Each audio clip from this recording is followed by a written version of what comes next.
자, 오늘 말씀은 예레미야 21장 1절서부터 7절까지 말씀입니다.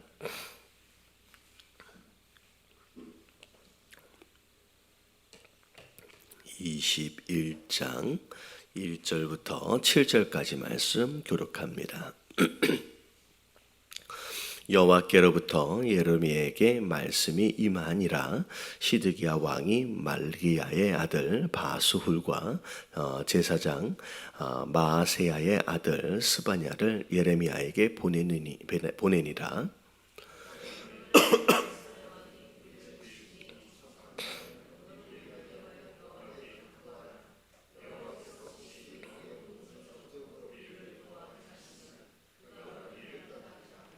예레미야가 그들에게 대답하되 너희는 시드기야에게 이같이 말하라.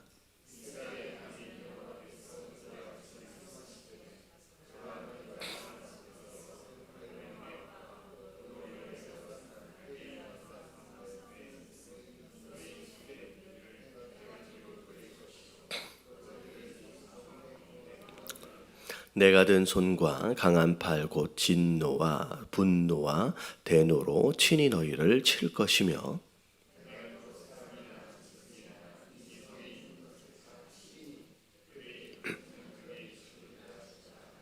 같이 봉독합니다.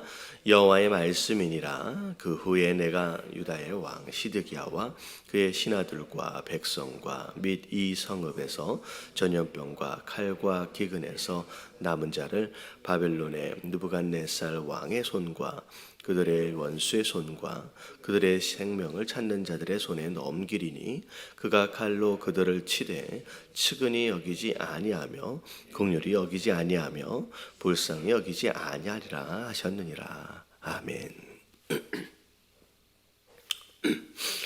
자, 오늘 말씀에 보니까 다시 하나님이 예레미야에게 나타나셨습니다.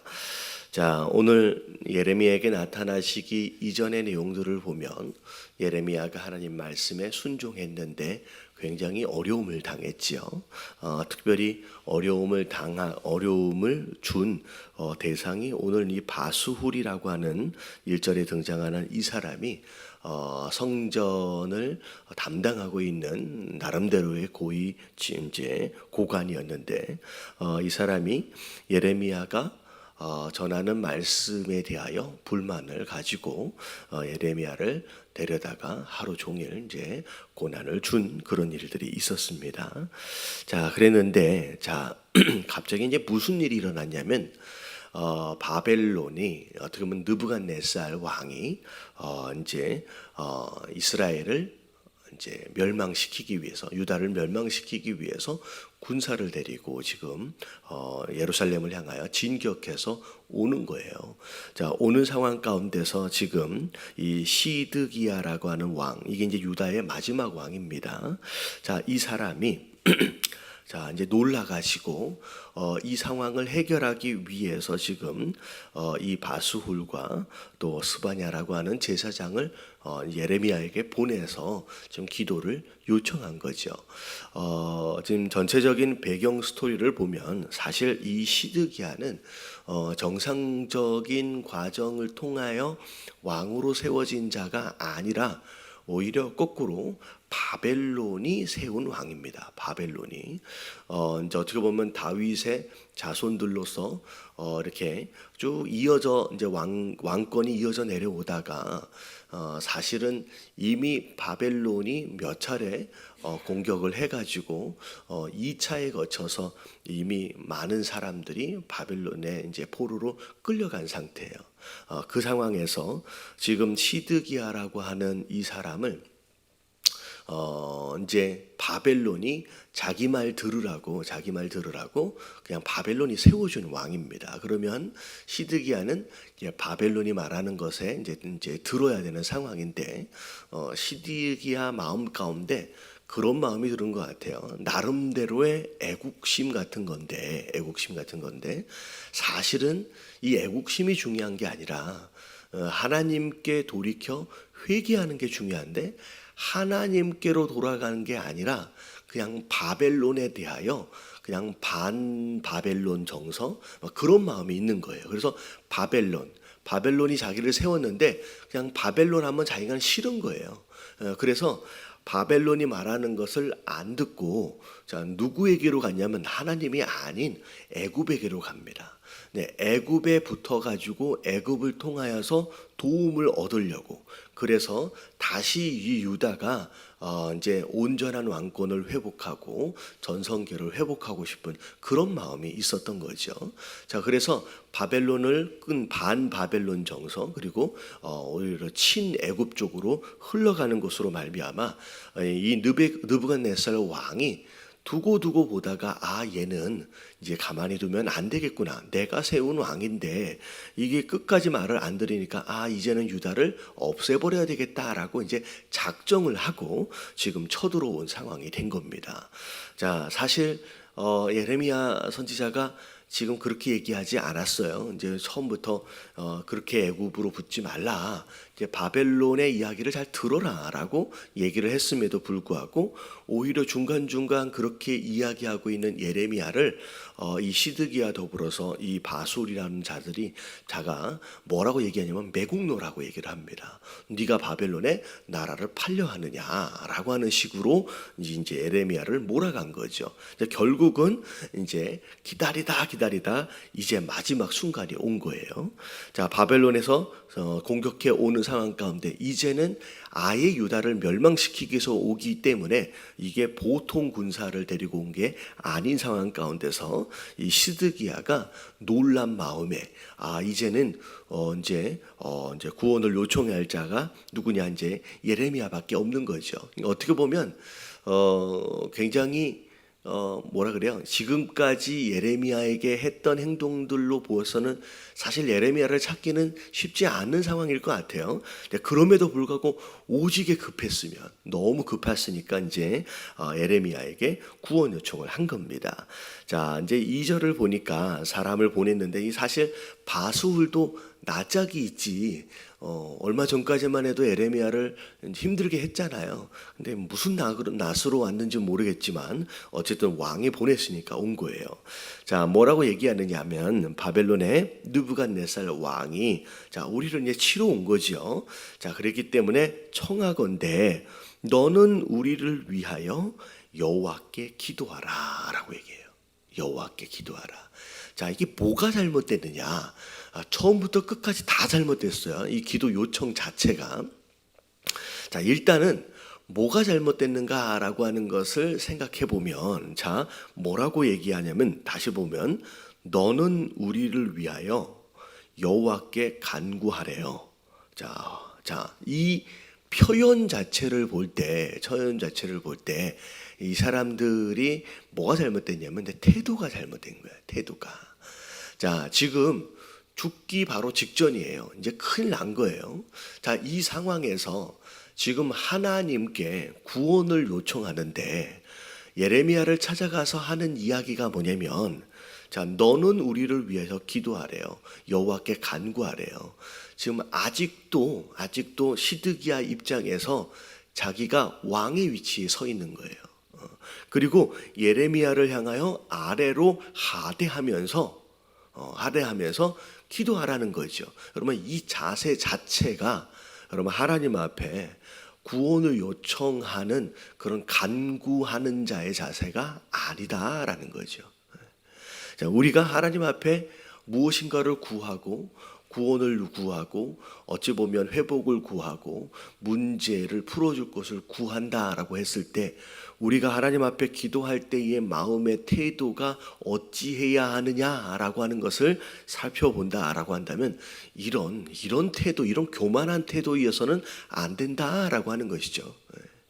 아무리 왕의 입장에서 또 왕이 보낸 입장에서 한다라고 할지라도 정말로 진짜 하나님 앞에 나오는 자의 모습이다라고 한다면 이런 태도여서는 안 된다라는 거죠. 그래서 첫 번째 우리가 하나님 앞에 기도할 때 예배도 마찬가지예요. 하나님께서 원하시는 진짜 예배자의 모습, 기도자의 모습은 그럼 가장 중요한 게 겸손이에요.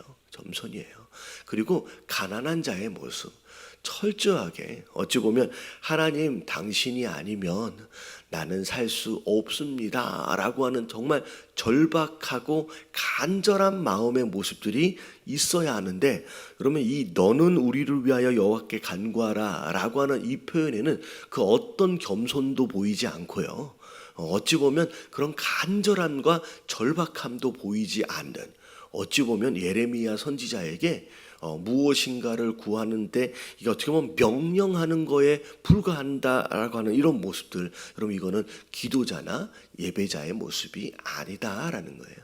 그래서 정말 중요한 것은 우리의 마음의 태도일 것 같아요. 오늘 함께 기도하실 때 첫 번째 기도의 제목이 뭐냐면, 하나님, 내가 하나님 앞에 예배자로 또 기도자로 나아갈 때 내가 어떤 마음의 자세와 태도로 나아가는지 우리 스스로를 돌아보게 하여 주시옵시고, 특별히 오늘 어찌 보면 요청되어지는 이 내용들처럼 정말 하나님 앞에 겸손하고 정말 절박한, 정말 간절함의 마음으로 하나님 앞에 나아갈 수 있는 그런 자들이 되어질 수 있도록 위해서 우리가 기도해야 될 줄로 믿습니다. 그래서 태도가 중요해요. 태도가. 자, 겸손함도 모두와 보이지 않는, 정말 어떻게 보면 이제 에레미야에게 명령하듯이 자 이렇게 얘기를 합니다. 자, 그러면서 얘기하는 게 뭐냐면 여호와께서 혹시 그의 모든 기적으로 우리를 도와 행하시면 그가 우리를 떠나리라 하니라고 나와 있는데, 오늘 제가 이게 읽어 내려가면서 굉장히 눈에 거슬리는 단어가 뭐냐면 어떤 단어예요? 이게 혹시라고 하는 단어예요. 혹시. 여러분 이 혹시라고 하는 단어를 딱 읽어 내려가는 순간 혹시 떠오르는 인물이 혹시 있나요? 신약에서 예수님에게 이렇게 막 간질병 걸려가지고 쓰러지는 아들, 그 아들을 데리고 온 아버지가 제자들에게 막 요청했는데 제자들이 못했잖아요. 예수님이 변화산에서 내려와서 딱 만나고 나서 이 아버지가 했던 이야기가 바로 이런 분위기의 이야기였습니다. 할 수 있거든이라고. 그러니까 이 혹시라고 하는 이 단어 안에는 믿음 없음이 그대로 드러나 있는 거예요. 어떻게 보면 정말로 하나님이라고 어떻게 보면 매달리고 붙듦으로 말미암아 하나님이라고 하신다면 하실 수 있다라고 하는 어떤 그런 의미이기보다는 그냥 여러 방법들 가운데 그냥 하나를 찾아가지고 혹시나 하실 수 있다, 뭐 기적이라도 일어난다라고 한다면 이 문제를 해결할 수 있지 않겠습니까? 라고 하는 그런 표현, 여러분 이게 이 혹시 안에 담겨 있는 믿음 없음의 표현이라는 거죠. 우리가 기도할 때 뭘로 기도하래요? 믿음으로, 뭐 하지 않고 의심하지 않고. 근데 여기는 믿음도 없고요, 그냥 혹시라고 하는 단어 안에 그냥 의심이 가득 차 있는 거예요. 과연 될까라고 하는 그런 모습들. 두 번째, 우리가 기도할 때 반드시 준비해야 할 것이 무엇이냐라고 하는 것이 뭐냐면 이게 믿음이라는 거죠. 의심하지 않고. 이 혹시라고 하는 단어 안에서 이미 믿음 없다라고 하는 것이 이미 드러나 있는 것이죠. 그래서 두 번째, 이들의 행동의 두 번째 문제는 믿음 자체가 없다라고 하는 것이 이제 문제이죠. 자, 이 세 번째 문제는 그런 거예요. 자, 기적이 일어나지 않겠느냐라고 이야기하고 있는데, 자, 중요한 건 뭐냐면 물론 하나님이 기적을 일으켜서 이 문제를 해결하실 수 있는 전능하신 하나님이십니다. 자, 그럼에도 불구하고 하나님이 나중에 보니까 이 기적을 일으키시지 않아요. 자, 일으키시지 않은 이유가 뭐냐면 지금 여기에서 이들이 준비해야 할 또 다른 마음의 모습들은 사실은 뭐냐면요, 이 지금 그들이 당면한 이 문제를 해결해 달라고 간구하기 전에 자, 뭘 회복해야 되느냐면 하나님과 그들의 관계를 먼저 회복해야 합니다. 자, 그 관계를 먼저 회복하기 위해서 그들은 회개하는 모습들이 있어야 된다는 거죠. 그런데 그럼에도 불구하고 이들은 하나님 앞에 그렇게 하나님이 말씀하셨던 돌이키라라고 말씀하셨던 그 회개를 준비하지 않았을 뿐만 아니라 하나님과의 관계를 회복하려 하는 그런 마음이 없이 단순히 그들이 당면한 문제와 위기를 그냥 하나님의 능력과 기적으로 그냥 모면하려고 하는 그런 마음밖에 없었다라고 하는 거죠. 여러분, 이게 어찌 보면 가장 큰 문제 중에 문제입니다. 하나님 정말 원하시는 것은 그들이 돌이켜 회개하는 거예요. 이미 깨어져 버리고 산산조각 나버린 하나님과 그들의 관계를 먼저 회복하길 원하시는 건데 그것에는 전혀 관심이 없는 거죠. 단순히 문제만 해결하기 원하는. 어찌 보면 지금 이들의 기도의 요청은 그냥 단순히 그냥 종교의 행위를 요청했을 뿐이라는 거죠. 이게 사실은 가장 큰 문제라는 거예요. 많은 경우 오늘날 교회를 다니고 있는 소위 말하는 성도라고 하는 자들 안에서 발견할 수 있는 가장 어찌 보면 대표적인 문제들 가운데 하나가 이런 모습일 수 있다라는 거죠. 그럼 이게 뭐가 문제냐? 이런 거예요. 평소에 하나님과의 관계는 별로 관심이 없어요. 그리고 교회를 다니면서 예배를 드리고는 있지만 삶 속에서 하나님의 뜻과는 상관이 없이 내 마음대로의 삶을 그냥 살아가요. 그게 죄가 되었든 그게 하나님이 원하시지 않는 모습이든 상관이 없이 그냥 내가 먹고 살기 위해서 그냥 내게 유리한 방향을 위해서 그냥 살아가는 거예요. 그러다가 자, 하나님이 너 그렇게 살면 안 돼. 돌이켜야 돼. 라고 말씀으로 경고하시다가 자, 말씀을 잘 안 들어요. 그러면 뭘 하세요? 몽둥이와 막대기를 들기 시작하시는 거죠. 삶에 이런저런 문제들이 생겨요. 그것으로 지금 사인을 주시는데 그럼에도 불구하고 어떻게 해요? 듣지 않아요. 그러다가 굉장히 큰 매를 드시는데 그럼에도 불구하고 듣지를 않고 돌이켜 회개하기는커녕 하나님께 나와서는 뭘 구하는 거예요? 그냥 이 문제만 지나갔으면, 이 위기만 지나갔으면 그걸 원한다는 거예요. 근데 종종 하나님이 그런 기도에 응답을 하세요, 안 하세요? 사실은요, 종종 그런 기도에 응답을 주십니다. 뭘 위해서? 그것을 통해서라도 하나님의 하나님 되심을 좀 느끼고 경험할 수 있도록의 기회를 위해서 그 기도에도 종종 응답을 하시는 거예요. 여러분, 이스라엘 역사도 마찬가지예요. 북이스라엘과 남유다의 역사를 쭉 들어보면 정말로 하나님을 온전히 섬기지 아니하였던 왕들의 기도조차도 선지자를 통하여 선지자 때문이라도 하나님의 응답을 해주셔서 그 위기를 모면하도록 하십니다. 그것을 모면하도록 하신 이유가 뭐냐면 그들이 잘해서가 아니에요.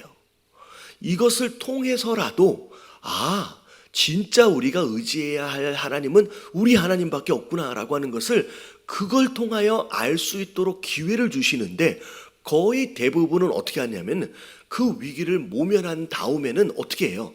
다시 자기가 원래 있었던 자리로 돌아가 버리는 거예요. 그러니까 하나님이 어찌 보면 다 아심에도 불구하고 속아주시는 거예요. 그래도 내가 이렇게 기회를 주면 그래도 이것으로라도 누군가는 하나님을 나를 알지 않겠느냐라고 하는 그런 기대를 가지고 속아주시는 거예요. 마치 이제 자녀들을 키워 보시면 알다시피 그런 거 있잖아요.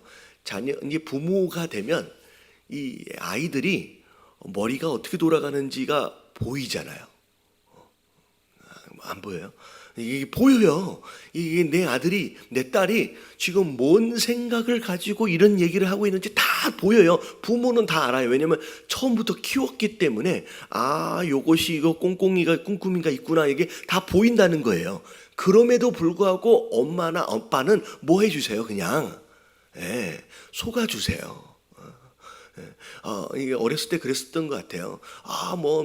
뭐야, 참고서 사야 돼. 이거 뭐 다른 일로 쓸지 부모님이 알아요. 그럼에도 불구하고 속아주시면서 그냥 주시는 거예요. 얘가 어떻게 하느냐. 이게 부모의 마음인 것처럼 하나님은요, 우리 마음은 다 알고 계세요. 속아주시는 셈 치고서 응답을 하신다는 거죠. 그게 혹시라도 이들에게 기회가 되지 않겠느냐, 그 마음인 거예요. 근데 끝까지 돌이키지 않은 거예요. 몇 번의 기회를 줬는데도 불구하고 이제 결국은 그 마지막 순간에는 그 기도에 이제 응답하시지 않는다라는 거죠.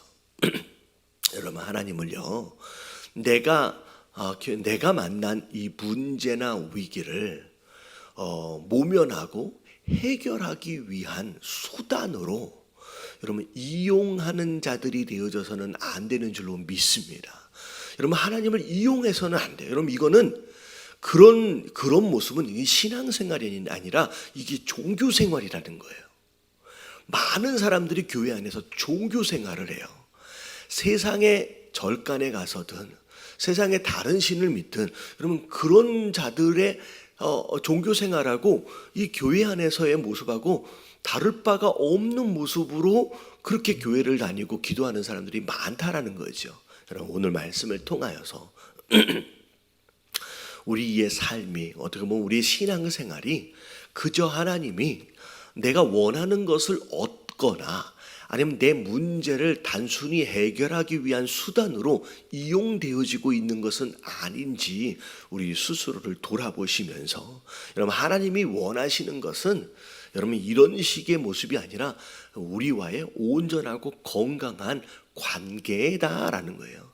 사랑의 모습이다라는 거죠. 여러분, 하나님과의 관계 속 안에서 여러분 진짜 신앙생활을 할 수 있는 저와 여러분들 되시길 주님의 이름으로 축원합니다.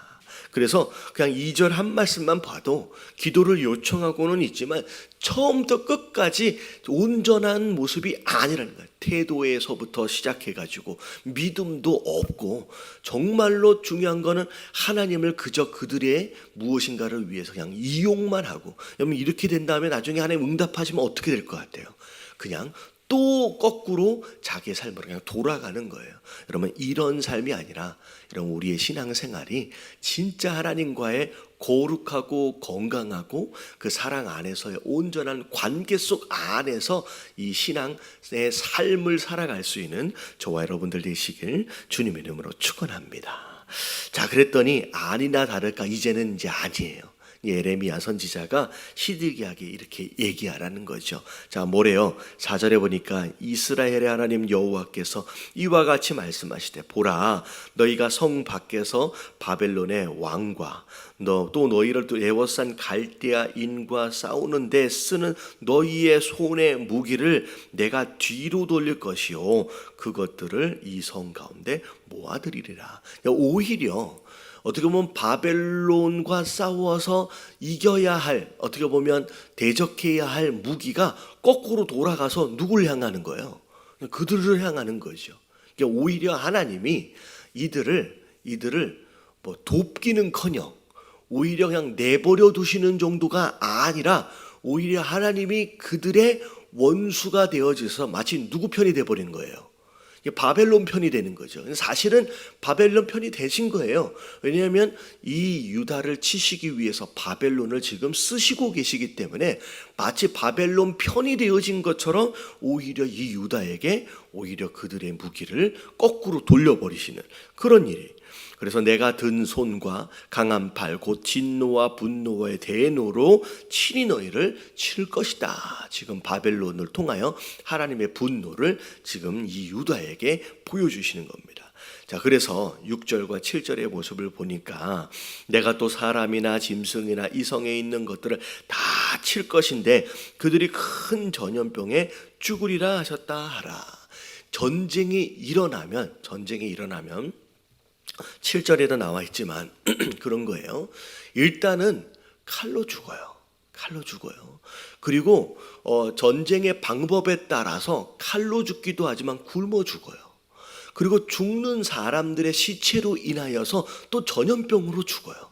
그러니까 어마어마하게 많은 사람들이 굶어 죽고 전염병으로 죽고 칼로 죽고, 그리고 난 다음에 나중에 7절에 보니까 남아있는 자들은 어떻게 된대요?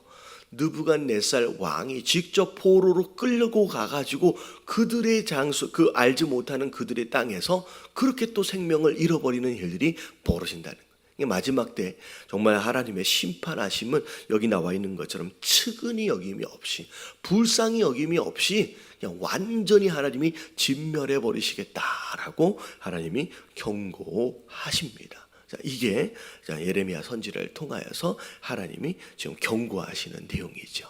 자, 이 내용을 통하여서 하나님께서 우리에게 오늘 주시는 마음이 뭐냐면, 우리가 하나님 앞에 예배자로 나아가요. 또 오늘 또 기도하며 나아가요. 그랬을 때 우리가 갖추어야 할 우리의 태도와 우리의 모습이 뭐냐라고 하는 이 세 가지를 함께 기억하시면서 하나님 이 세 가지가 있기를 원합니다. 과연 내가 하나님 앞에 기도한다고, 하나님 앞에 예배한다고 나아가는데 이들의 교만함의 모습처럼 아직도 왕으로 있잖아요. 아직도 왕으로. 그러니까 왕의 자리에서 내려와 버려야 돼요. 정말로 하나님, 정말로 원합니다라고 하는 철저하게 겸손하고 간절한 그런 마음의 태도가 우리 안에 준비되어져야 할 뿐만 아니라, 하나님 진짜 믿음으로 나아가요. 혹시나 하나님 응답하시지 않겠느냐, 마치 요행수를 구하는 것처럼의 그런 모습이 아니라 하나님 당신이시라고 한다면 하실 수 있습니다 라고 하는 그런 믿음의 모습들. 그리고 마지막으로 여러분, 하나님을 이용하려 하는 자들 아니에요. 내가 어렵고 내가 만난 이 위기만을 어떻게 보면 해결하기 위한 수단으로 하나님을 이용하려 하는 자들이 아니라, 먼저 하나님의 관계를 회복하는 진짜 신앙생활다운 신앙생활을 할 수 있는 자들이 될 수 있도록 해달라고 우리 다 같이 주님 한번 부르짖고 통성으로 기도합니다.